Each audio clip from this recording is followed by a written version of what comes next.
काफी दिन हो गया आपके मुंह से कहानी सुने हुए। जल्दी कुछ ना कुछ कहानी सुनाइए, उसे सुनने में हम लोग को बहुत आनंद आता था। बेटा, जो हम कहानी सुनाते हैं वह एक सच्ची कहानी होती है। उसमें ना कोई मिलावट और ना कोई काल्पनिक घटना होती है।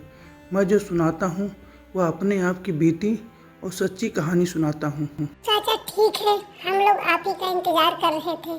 जब तक आपकी कहानी नहीं सुनते तब तक हम लोग को नींद नहीं आता और घर जाने का मन नहीं करता। अच्छा, अब तनिक भर देर मत कीजिए और कहानी को सुनाइए। बेटा, जो मेरी कहानी होती है, मैं अपने जीवन में जो बीता हुआ है मैं उसी की कहानी आप लोग को सुनाता हूँ।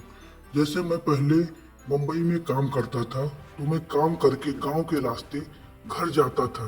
तो गांव में जो घटना हमको होती थी या जंगल में होती थी, मैं वही कहानी आप लोग को सुनाता हूँ कि आपके साथ ऐसा ना हो। रात ज्यादा हो रही है, कहानी को सुनाइए। बेटा, मैं एक दिन कारखाने से काम करके रूम की तरफ जा रहा था, तो रास्ते में मुझे एक जंगल के रास्ते से होकर जाना था। लेकिन रास्ते में इतनी जोर से बारिश थी कि मैं उस बारिश में कहीं छुपने का कोई जगह मुझे मिल नहीं रहा था। मैं छुपने का कोई रास्ता ढूंढ रहा था, लेकिन इतनी जोर से बारिश और इतनी जोर से गड़गड़ाहट की आवाज़ कि जिसे मैं सुनकर एकदम घबरा जाता था, लेकिन अपने पैरों को रोकता नहीं था और आगे बढ़ता जाता था। अंदर यही सोच थी कि मैं कितना जल्दी घर अपने रूम पर पहुंच जाऊं, और इस बारिश से मेरा शरीर भी एकदम ठंड के मारे कांप रहा था। लेकिन मैं रुक नहीं रहा था। ये सोचता था कि जितना जल्दी हो सके इस जंगल को पार कर लूं, क्योंकि मैं इस जंगल के बारे में बहुत बुरी बुरी चीज़ सुना हूँ।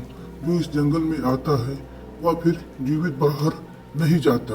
मैं घबरा रहा था, लेकिन अपने आप को हैरान महसूस नहीं कर रहा था। मैं आगे बढ़ता जा रहा था, बढ़ता जा रहा था। तभी मैं सोचता हूँ कि कहीं पेड़ के छाए या किसी की जगह पर जाकर रुक जाऊं, नहीं तो मैं ठंड के मारे एकदम कांप रहा था, लेकिन आगे बढ़ रहा था। यह सोचते सोचते मुझे काफी दूर पर एक जगह दिखाई दिया। मैं उस जगह की ओर जा ही रहा था और सोच रहा था कि मैं उस जगह पे जाऊंगा और कुछ देर के लिए मैं वहाँ आराम करूंगा। दूर मुझे एक झोपड़ी दिखाई देता है। मैं उस झोपड़ी की ओर जाता हूँ और वहाँ जाकर मैं किसी को बुलाता हूँ कि इस झोपड़ी में अगर कोई हो तो मेरे साथ रहे। मुझे इस जंगल में काफी देर और अकेले भटक कर रहा हूँ। तभी मैं झोपड़ी के पास जाकर खड़ा होकर बुलाता हूँ कि कोई है अंदर। लेकिन उस झोपड़ी में कोई नहीं था। अजीब तरह की आवाजें ये मेरे कानों पे सुनकर एकदम घबरा जाता था। लेकिन तभी मुझे बाहर दूर से एक आदमी आते हुए दिखाई दिया। तब मेरे दिल को कुछ शांति हुई कि ये आदमी मेरे पास आ जाएगा तो मुझे घबराहट से कुछ राहत मिल जाएगी। फिर उस आदमी को अपनी तरफ बुलाता हूँ और कहता हूँ कि रुको बाहर, यहाँ कुछ आराम कर लो, इस बारिश में भीगने से हम लोग की तबीयत खराब हो जाएगी। बात है, आप भी बारिश में भीग रहे थे, मैं भी कोई सुरक्षित जगह ढूंढ रहा था। चलो आप मिल गए, एक सुरक्षित जगह मिल गया, अब घबराने की कोई बात नहीं। हम दोनों काफी देर से बात कर ही रहे थे। दोनों अपना अपना हाल चाल बता रहे थे और पूछ रहे थे तुम कहाँ से आए, हम कहाँ से आए। दोनों आपस में इतनी जोर से बात कर रहे थे। तभी अचानक बड़ी जोर जोर से आवाज आने लगी और चीखने की आवाज और डरावनी आवाज, जिसे हम लोग सुनकर एकदम घबरा जाते हैं। और इतनी जोर सी आवाज थी कि इस आवाज को सुनने के बाद बहुत मीठी आवाज और दर्दनाक आवाज और एक घबराहट आवाज, जैसे लग रहा था कोई जंगल के बगल कोई रो रहा है और इतनी गंभीर आवाज से रो रहा है कि जिसकी आवाज सुनकर हम लोग को ऐसा लग रहा था कि जैसे कोई जाल में फंस गया है या कोई घटना हुआ उसके साथ। अब हम लोग आपस में बात कर रहे थे और सोच रहे थे कि चले हम उस कोई भी हो उसकी मदद करें। लेकिन हमारे मन में एकदम घबराहट थी। जो मेरे बगल में एक साथी था वो हमको समझाता है, इस जंगल में कोई दूसरा चीज नहीं होगा, हम लोग को इस जगह को छोड़कर आगे नहीं जाना चाहिए। हमारे आगे जाने से कोई ना कोई घटना हम लोग के साथ घट सकती है। हम लोग एक सुरक्षित जगह पे हैं, इसी सुरक्षित जगह पर रहें, नहीं तो हो सकता है कोई भी चीज़, कोई डरावनी चीज़ हो जो हम लोग को अपने पास बुला रही हो। इसलिए हम लोग को इसी जगह पे सुरक्षित रहना चाहिए।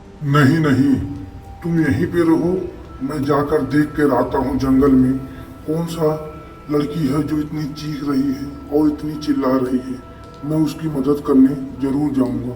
तुम जाओ या ना जाओ, हम एक इंसानियत के नाते उस लड़की की मदद जरूर करने जाएंगे। लेकिन जब मैं वहां पहुंचता हूं तो देखता हूं वही चुड़ैल जो एकदम बाल बड़ी बड़ी कर हमारी तरफ घूमकर आती है और जोर से हमारे ऊपर झपटने की कोशिश करती है, लेकिन हम बच बचाकर फिर उस चुड़ैल के भाग कर बच जाते हैं। और वो चुड़ैल आज तक मेरे सपनों से दूर कहीं नहीं हुआ है। जब मैं रात को सोता हूँ तो उसके चेहरा मेरे सामने आ जाता है और मैं एकदम घबरा जाता हूँ। इन तैसे जैसे कर मैं उस दोस्त के सामने आकर बताता हूँ और फिर हम दोनों उस झोपड़ी में सुबह का इंतजार करते हैं और सुबह होने पर फिर हम लोग ड्यूटी करने निकल जाते हैं। और वो चुड़ैल उसी जंगल में हम लोग का आज तक इंतजार कर रही है कि कब हम वहाँ पर आएं और वह हमारी हत्या करें।